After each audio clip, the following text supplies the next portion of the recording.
Ang Paskong Pinoy lalong nagiging makabuluhan kapag ipinagdiriwang kasama ang mga mahal sa buhay. At dahil minsan lang daw ito sa isang taon, hindi na raw bale ang gastusan ang pagsasaluhang Noche Buena. May news to go si Victoria Tula. Tuwing Pasko, napupuno ng saya ang bahay ng mag-asawang Remy at Jose Aragon. Ito kasi ang panahong nakakapiling nila ang dalawang anak at makukulit na apo.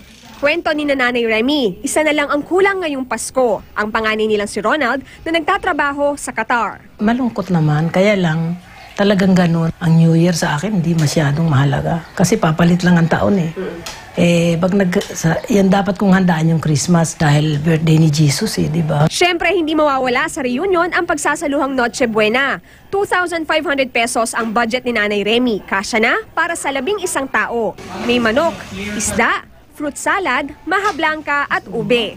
Lahat ng yan, si Nanay Remy daw mismo ang nagluluto para espesyal. Minsan lang daw kasi sa isang taon mabuo ang kanyang pamilya, kaya okay lang na gumastos ng kaunti kung kaya naman ng budget. May pension kami mag-asawa, tapos pinapadala naman kami ni Ronald yung nasa Qatar.